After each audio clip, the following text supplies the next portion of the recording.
CCR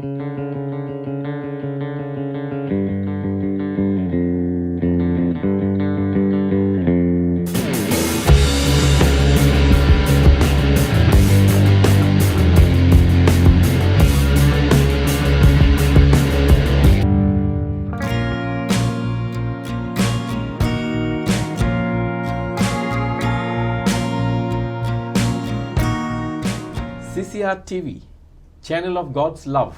A warm welcome to all our viewers on this episode of Activists of Goa. Captain Viriato Fernandes is a household name across the villages and towns in Goa. His emergence as a social activist has brought lot more respectability to social activism in the state of Goa. People flock to hear him speak at any public rally. Many people still don't know that Captain Viriato is a warrior and has served dedicatedly as senior naval officer and captain in the Indian Navy.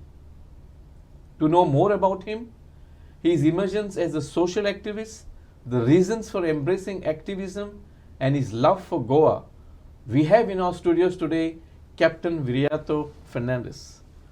Welcome to our studios, Captain. Thank you, my pleasure. It's a pleasure too, because you have actually sacrificed your time to be here today. Captain, let's begin with, and let us know from you all about your naval service in the prestigious arm of the Indian Defence Force. I was doing my engineering at Pharmagudi, and that time there was this university entry scheme. So I happened to go for this interview, campus interview, and it so happened that after 3 rounds of interview, which ended up in Bhopal, that is the SSB, Service Selection Board, I was the only one in fact among the 60 young engineers who had come there in the final round. Okay. And so there was a lot of pressure from my parents, that you have to be in a uniformed service. Being the youngest of the 3 brothers, my parents wanted that I have to be in the armed forces. So that's how I ended up in the armed forces, and rest, I think so, no regrets, very proud to have served, gave my 26 years to the Navy. So that was a very proud moment for you to serve the nation. But Captain, which year did you actually retire from Navy? I joined on 12th August 1991, the day I finished my Viva in Pharmagudi, Yes. the same evening. And I took a premature retirement on 15th of September 2017. Okay. I understand that soon after your retirement from Navy, you had a lucrative job offer somewhere in a foreign land, and you turned it down. How come? Actually, I didn't turn it down. When I finished 20 years of my service, and I knew that I was eligible for a lifetime pension. So my financial life was secure. And then I thought, in this 20 years since I was in aviation, and one good thing in the Navy is, throughout your service till the time you retire, you are subjected to constant training, upgradation of technology. And so I realized that when I reached senior level, you shift from the ground to the air conditioned rooms. I didn't want to be in that place.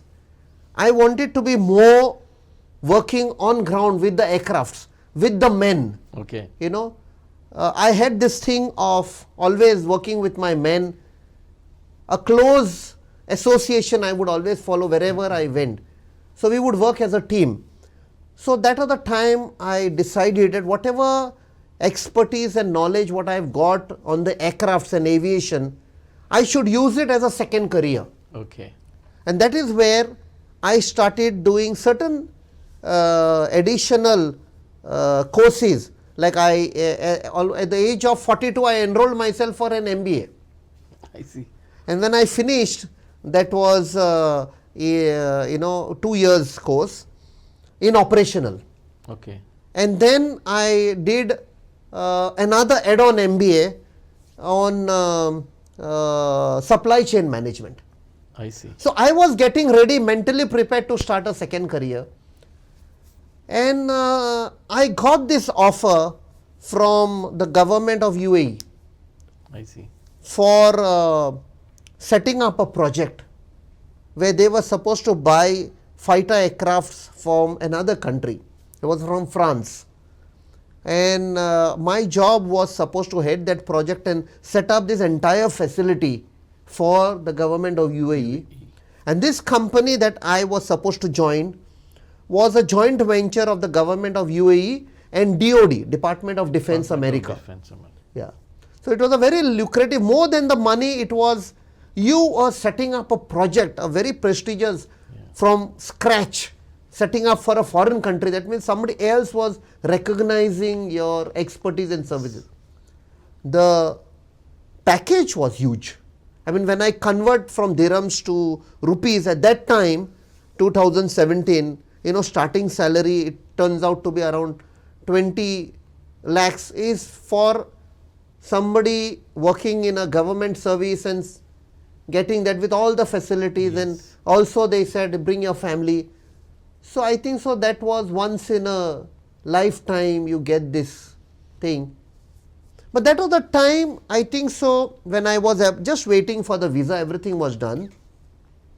On 28th of March 2018, if you recollect, the government operationalized the Regional Plan 2021. And I had a friend who was an editor of a newspaper. We studied together in Don Bosco. I don't know, you must be knowing him, Mr. Alexander Barbosa. And he happened to send me a message on WhatsApp. He said, you will be going abroad, and he knew about this offer. And he said, you will make money, and to Goa will be destroyed. Go and attend this meeting, he said, at Sada, in the precincts of a temple, I remember. And I attended that meeting, and I saw how the entire destruction of Goa was there for us to see. The plan that was made by the government, a very ill-conceived plan, which actually was conceived somewhere 10 years before. And if you recollect, there was agitation, and there was Goa Bachao Abhiyan which was formed, and then Parrikar promised the people, if I come to power, I will scrap it. But he never scrapped it. Today, we are seeing whatever is happening in Goa, the destruction is a fallout of what was planned. So that meeting you attended perhaps that day was the turning point of your decision that you took in not accepting that honorable offer that came from the government of UAE? Yeah, absolutely. Okay. In fact, what is more troubling of that meeting is not, I immediately understood the destruction. Yes, with your background of the naval. There were 100 chairs for that meeting. And I was only the 8th person, only 8 of us were there. And I asked Dog, because I was coming from a naval background, a discipline background. Exactly. Somebody coming for a meeting in the Navy means, we were told previous day by name, so many people have to attend, all chairs will be occupied. There's no chance of even one chair not occupied. It's considered as an insult for the dignitary who's coming. Here, there were 100 chairs, we were only 8. And it was a beautiful presentation. Yes, your blood boiled when you saw the destruction. But when I asked why only 8, and they showed me, you can see on the compound wall, there are a lot of people sitting. I said, then why they are not coming? I said, because they are scared. I said, scared of whom? Okay. They are scared of the politician. They are scared of the MLA, because they have to go to the MLA to ask for job. Or some transfer, they will be transferred, or some water connection will be cut. All these fears were there, the back of the mind. Absolutely. And for that reason, people were sitting on the fence. Yes. You can say, literally sitting on the fence. Okay, Captain, coming back to that, so it is perhaps here that you took your decision between the job and your motherland. Am I right, if I can put it that way? It took me some time because all set to go, relocating. Yes. I have an elderly father, he's still with me, he's 91 years old. At that time, he was about 86. And how to look after him, whether to take him or keep someone to, all those things had been worked out. And suddenly this thing comes, very difficult decision to tell. I have a very small family, just one child. I had to tell them, no, all this what I did, because they were very cushioned in a very comfortable environment in the Navy. Yes. And I convinced them, yes, I have to leave, I have to go abroad. And then I say, I am not going. Okay. But as you look back, by any chance, do you regret your decision of having not accepted that lucrative offer? Sometimes that thought comes that if I had gone for maybe a couple of years, it would have been a huge earning. I could have used that money to fight for Goa. But I feel that was the right time to take that decision. Though destruction has happened, but no regrets, because whatever time and effort you are investing, it is being invested for the very land in which you were born, the very land of your forefathers. And this is the land which, my spiritual teaching teaches me that we are only the caretakers. Right. We are the caretakers of this beautiful land called Goa, to be handed over to the future generation who have not yet come into this world.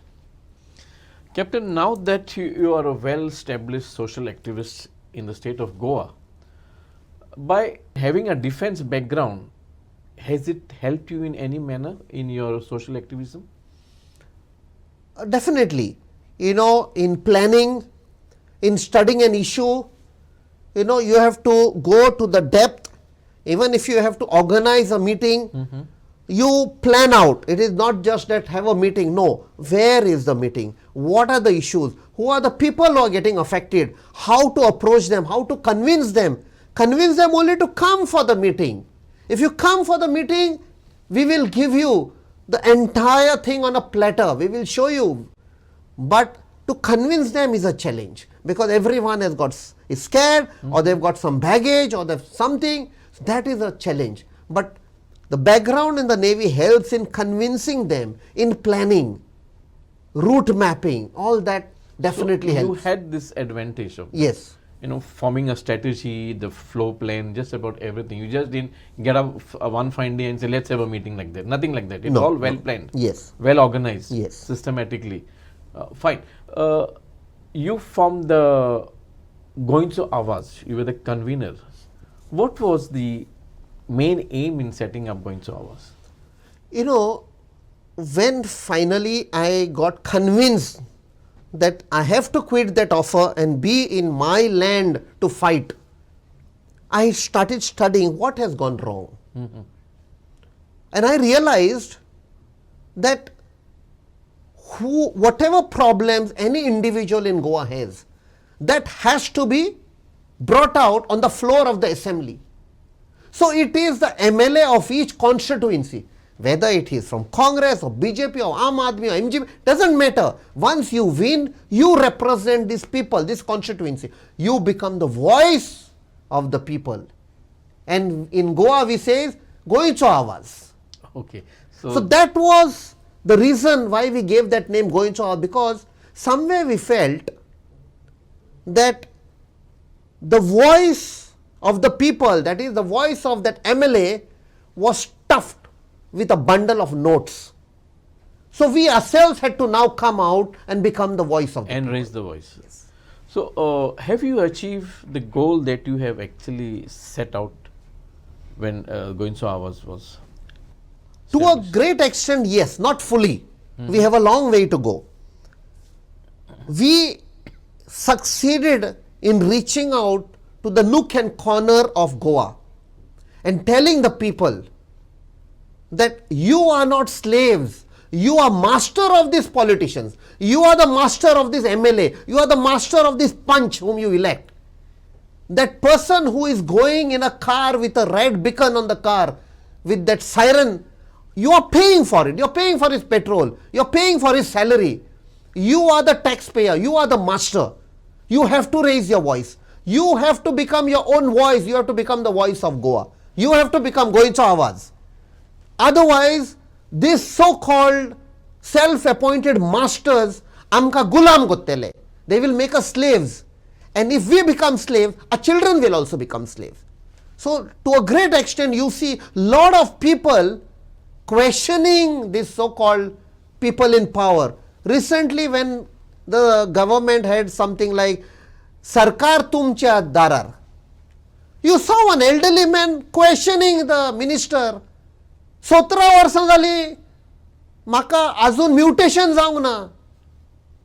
One elderly person is saying, you are giving jobs only to people from Walpoi. Are we not educated? See, so we have succeeded in a great extent to tell the people, you are the master. Question the MLA. Of your destiny. Yes. Master of your destiny. Yes. Because how that French philosopher once said, you get what you deserve. Yes. We choose our leaders. Captain, now on that point, while we are discussing this, can you just highlight one or two success stories of Goincho Awaz? Briefly, because we also have a time frame within which we have to complete this discussion. Yeah. For example, there were a lot of cases which were being pushed under the regional plan for conversion that would have destroyed our Sheta, Bhata, Dongor, our rivers. In the name of regional plan. In the name of development. And this is the planning, Regional Plan 2021. So we carried out an agitation. We had 4 major meetings, beginning with Margaon at Loya Maidan, then at Vasco, Mapsa, Perne. So to a great extent, this nexus which was there between the politicians and the real estate, they got scared. And we were doing enough study and we were exposing them with facts and figures. If you recollect, we had named 14 ministers and MLAs. They, through third party, they contacted us. Tumche defamation galtele. Somebody said 2 crore defamation. We said, come, let's meet in the court. I see. Yes. So you gave them a challenge. Yes, yes. We said, please come. We will meet each other in the court and we will present all the proof in the court. They backed out. They were the topmost politicians. Some were ex-chief ministers. They backed out. Captain, that is one part of your thing. Now, as a social activist, I want to know what is your mind. Now, Goa is seeing a lot of in-migration. And there is a kind of a fear in the minds of the people, with this lot of in-migration happening and our own young men moving out of the land for greener pastures. That one fine day, the Goans will be outnumbered in their own land. This fear is there, though people may not come out openly for various reasons. What is your say on this? Frankly speaking, if you go to the bottom of this, we are already outnumbered. You think so? Yes. The original Goans, descendants pre-1961, Yes. we are already outnumbered. People have come, see, this migration happens. It's not a problem, migration happens, but we have to be careful about the culture, the ethos, the heritage that we have we have inherited from our ancestors. आमी पळय म्हणटा गोंयकारपण. Where is that गोंयकारपण? ते गोंयकारपण पातळ जायत वेता. Absolutely. Dilute जायत वेता. Absolutely. Today, people are calling us Goinkar Sushegad. It has been a wrong inference drawn that Sushegad means lazy. No, Sushegad, if you see holistically, it is satisfied. कोणाचे मेजगोतीन पडपी. Absolutely, absolutely. हांव म्हजे कडेन हां, हांव satisfied हां, I am not a greedy person.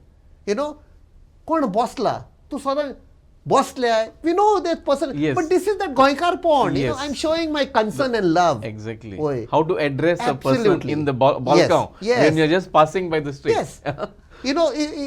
In Goa, Hindus, Catholics, even the original Muslims over there, we have always lived together. We have celebrated each other's festivals. Yes. We have taken part. I mean, Sukhan and Dukhan. There is a baptism, there is a wedding, or even there is a funeral. we share in each other's, Happiness, joy, happiness. festivals and everything. So now slowly you're sitting and seeing that what happens in these cities, in Bombay, in flats, you don't know who is your next door neighbor. This is what that culture is coming into Goa. Now Maka kidak podla. Now that is one part of it.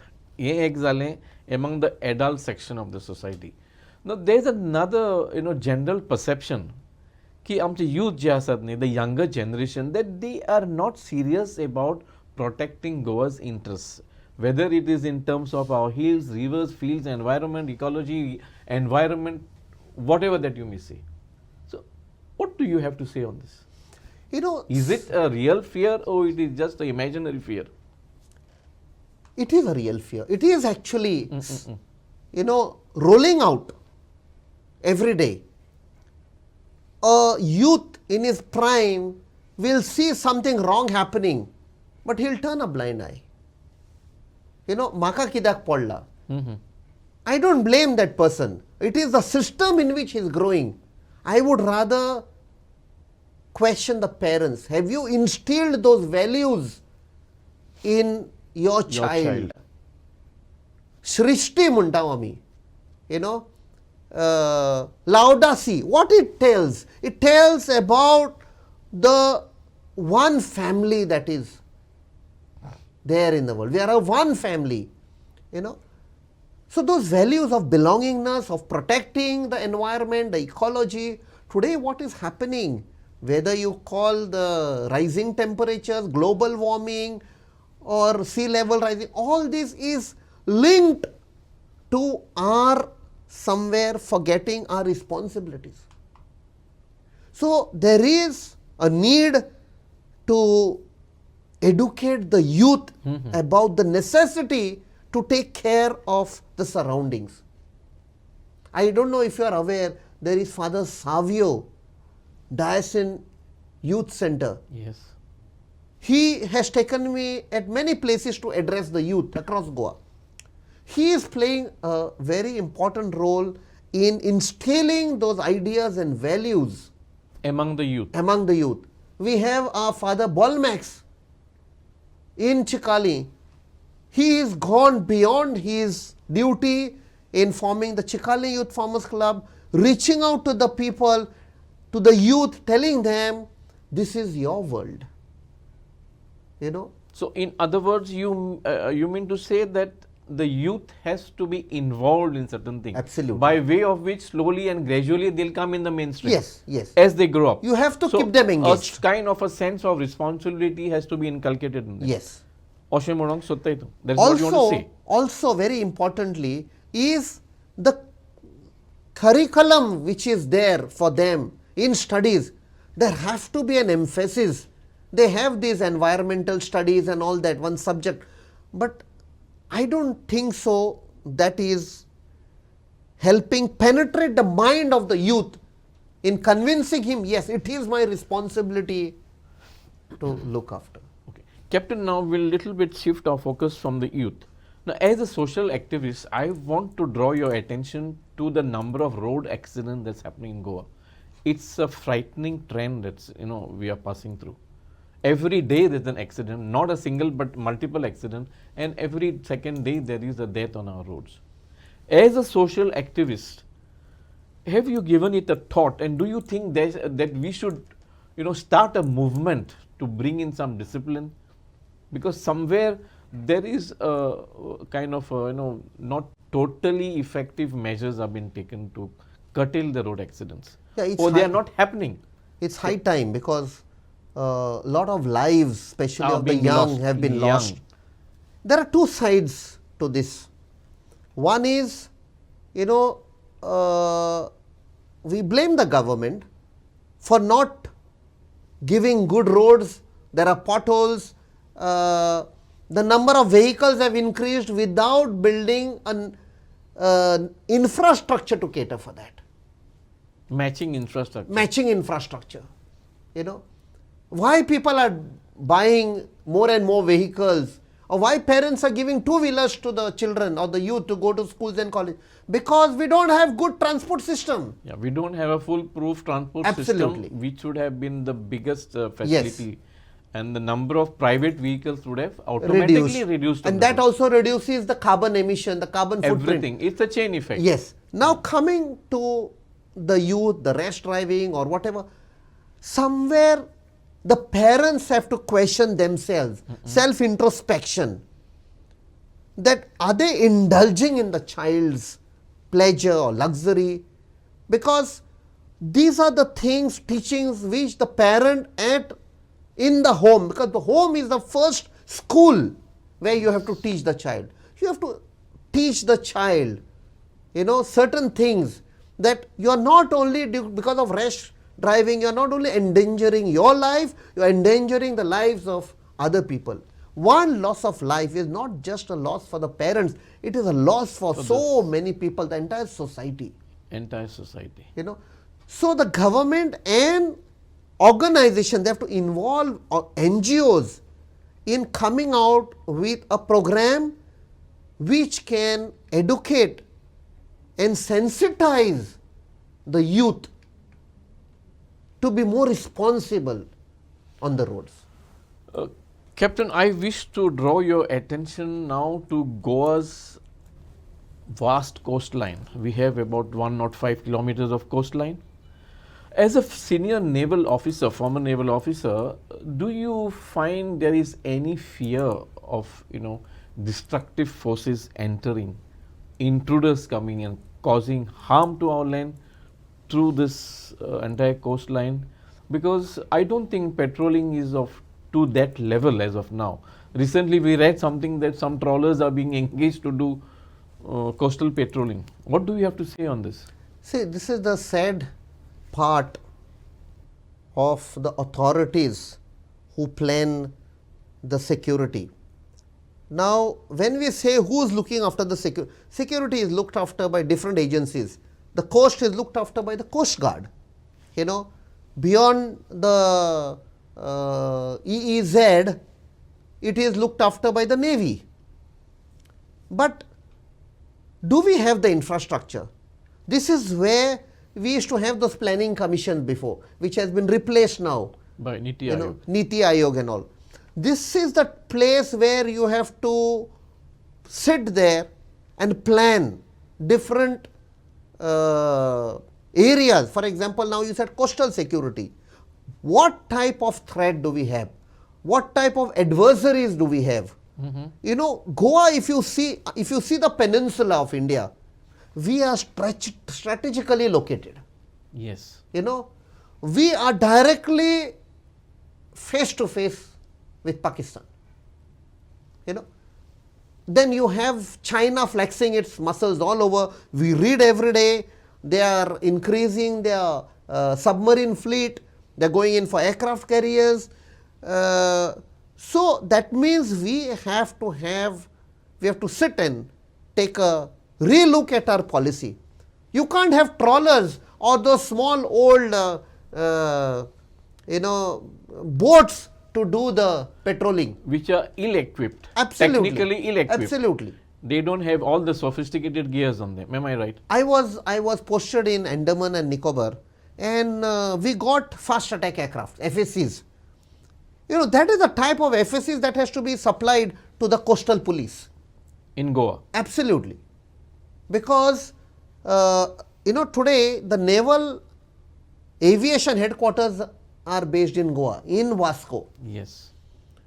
And they play a vital role in looking after the security of the entire coast from Maharashtra to down below. If you see, our coast starts from Gujarat on the west side and goes right up till east. Yes. Orissa, West Bengal. All that, yes, beyond yes, that. yes. Beyond that. Yes. But we hardly, as a state government, we hardly put any effort in this. I know I was in the Navy. They used to invite Navy also, part of that committee which was there. Chai, pani, tea, and that's it. There is, it's vulnerable for anything. We Yeah, have because to be I'll just mention, if you recollect, 26th November 2008, the terrorist attack in Mumbai. From where did the terrorists come? They came, they killed some fishermen. These are porous pockets. Absolutely. Yes. So you can imagine, are we equipped for that? Taking that as an example. Captain, now coming back to your social activism, now you have joined active politics, if I may say it. Yes. So, by way of doing this, have you received any setback or are there any limitations now for your activism? Actually, I have carried my activist mind into the party.